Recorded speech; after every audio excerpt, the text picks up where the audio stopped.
Hey guys, so this week we're talking about inspiration, which I think I've kind of been talking about a little bit for the last couple of weeks, but not in detail, and I don't even know how in detail I'm gonna get. I'm bad with detail. Um, God, inspiration is such a hard thing to talk about. Like, I just don't know what I want to say. 90% of the time, my inspiration comes from an image. Um, I write highly off of image or off of things that like interest me. Um, like I'll get this image in my head and then I'll have to what I want to write expands from there. Like I have this play that I want to write called The Human Zoo. That literally came out like I was sitting around one day and got this image in my head of a person trapped in it like a zoo cage, and it just had to take it from there. And I think it's about it's about aliens. Um, but so that image pops into my head and led me there, or I just yeah. So everything I write, I get, and they're really hard to describe. There's no really proper way to be like this is exactly what I'm seeing, um, because it's just sometimes they're indescribable, and I can't draw, so I can't be like, look, this is exactly what I'm seeing. So I just kind of try to describe it with the situation, get the feel of the image I have in my head. Um, Out onto the page. Um, but 90% of everything I write stems from an original image. Just, an empty abandoned road, or, you know, the Titanic. That thing, one of the things I wrote, or I read last week, my play was based off of an image of the Titanic, and just this girl waking up in the Titanic who totally doesn't belong there at all. Who's just like, what the fuck am I doing here? Um, and yeah, so I write mostly based off image. I also just things I'm interested in, I let inspire me. Like a lot of my work ends up having to do with demons or angels because I love them for some reason. I just do. Like that stuff inspires me, and I can't proclaim to know everything about it, but I know a lot about it, and I'm like a complete nerd about it. So like I'm gonna write about it because that's what I nerd out about. So that's what inspires me. What else inspires me?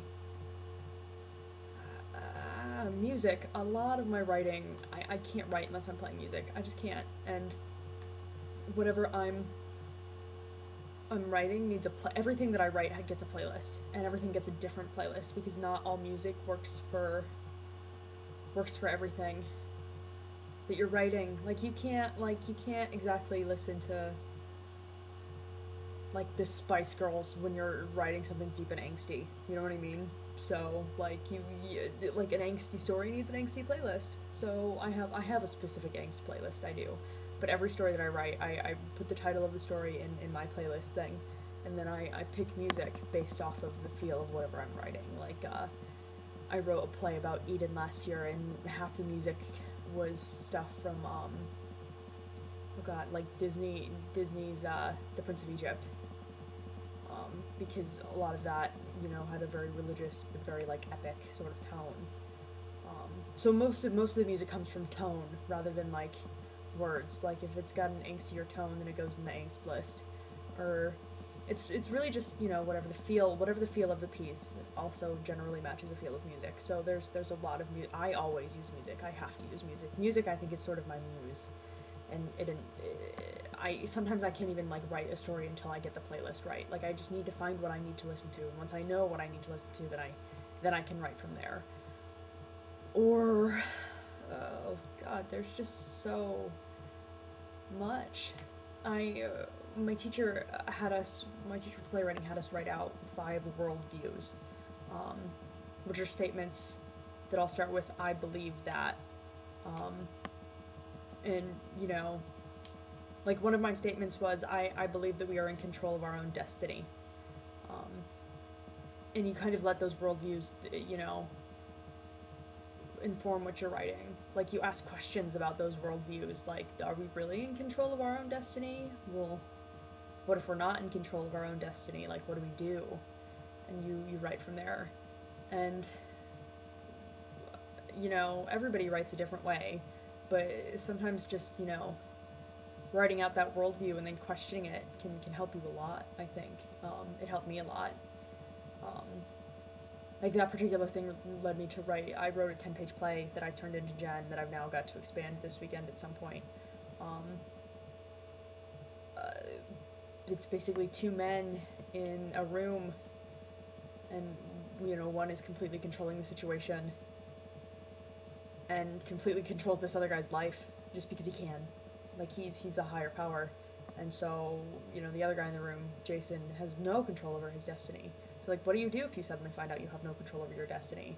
What if you always thought that you had control over your destiny, but you really don't? What if you only have like partial control over your destiny? Like, what if you can do whatever you want on your journey up to the end, but in the end you have to end this one way? Like, your story has one set ending, and there's nothing you can do to stop that set ending, and you can get there in a multitude of ways, but the ending is always going to be the same. Or, like, I just think that's so interesting. So often if you, like, write down your worldview, you'll get there. Yeah. My video, I don't think is quite as exciting as Aaron's being all outside. Or, but someday I'll take you out. So this isn't very easy to move. This makes noise when it moves, but, yeah, so that's the story for the week. Sorry this is late. It's been a long week, and I have tomorrow off, but I don't really have tomorrow off, because I have to go write a paper in the library from 11 to 3. So, yay, writing. So it's gonna be a busy weekend, but, yeah. At least I don't have classes tomorrow. Huzzah! Yeah, so hopefully that informed you a little bit. Music, images, that's where I write from. Everything comes down to music and images. That's how my brain works. Hopefully you guys are having a good week. It's almost over. Come back, see Janet tomorrow. I heart y'all.